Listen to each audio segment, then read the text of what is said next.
नसताना ओबीसी आरक्षणाच्या विरोधात आम्हाला याचिका दाखल करून ते आरक्षण रद्द करावं लागणार आहे आणि ते रद्द होणार आहे। कोर्टात आपण जरूर दूध का दूध और पानी का पानी होईल। जरांगे तुम्हाला तुमचं स्वागत आहे। या मराठा आणि ओबीसी आरक्षणावरून राज्यभरात मोठ्या घडामोडी घडत आहेत।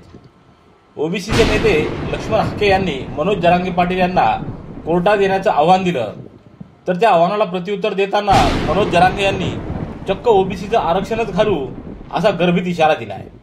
त्यामुळं आता ही लढाई आरक्षणापेक्षा दुसऱ्याच वळणावर जाते की काय अशी शक्यता निर्माण झाली आहे। यात्रा काढण्यात जत्रा जाऊन तिकडे खात बस काही आम्हाला काही देणं घेणं नाही त्याचं। फक्त ओबीसी बांधवांनी त्याला समजून सांगावं की आम्हाला आमच्या पोरांचं वाटोळं जर ते करायला लागला, आम्हाला ओबीसीच्या बांधवाचं वाटोळं करायचं नाही, गोरगरिबांच्या लेकरांच्या अन्नात माती कालायचं नाही। पण ते जर आमच्या अन्नात माती कालत असेल तर तुमचं वाटोळं त्याच्यामुळं व्हायलंय हे तुम्ही ओबीसी बांधवांना गावखेड्यातल्या सगळ्यांना समजून घ्यावं।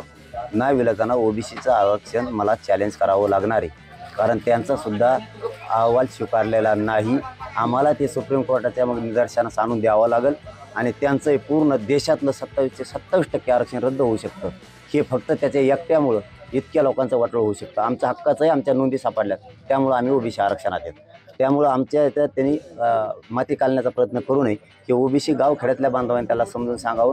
नसताना विलाजानं ओबीसी आरक्षणाच्या विरोधात आम्हाला याचिका दाखल करून ते आरक्षण रद्द करावं लागणार आहे आणि ते रद्द होणार आहे। सकाळी सकाळी काही खाजगी वृत्तवाहिन्यांवरून मनोज जरांगे यांचं ओबीसींना दिलेलं चॅलेंज पाहिलं, ऐकलं।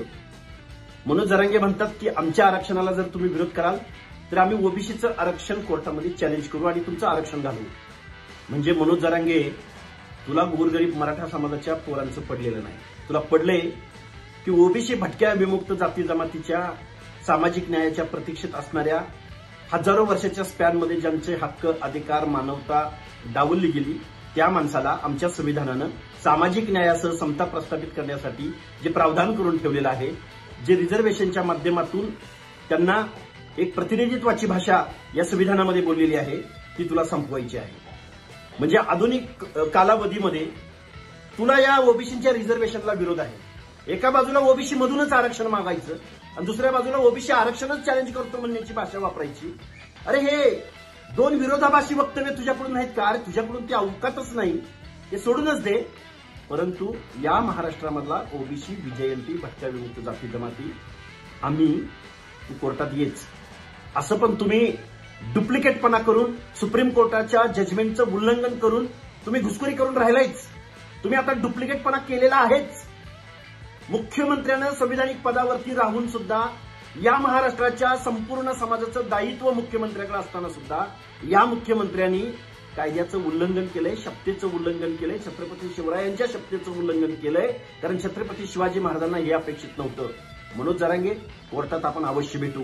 आम्ही संविधानाची भाषा बोलतोय, आम्ही सामाजिक न्यायाची भाषा बोलतोय, आम्ही कायद्याची भाषा बोलतोय। या व्यवस्थेमध्ये हजारो वर्ष सामाजिक न्याय नाकारलेल्या वंचित समूह घटकांची आम्ही भाषा बोलतोय। कोर्टात आपण जरूर भेटू। एकदा दूध का दूध और पानी का पानी होईल। जरांगे, तुम्हाला तुमचं स्वागत आहे, तुम्ही या।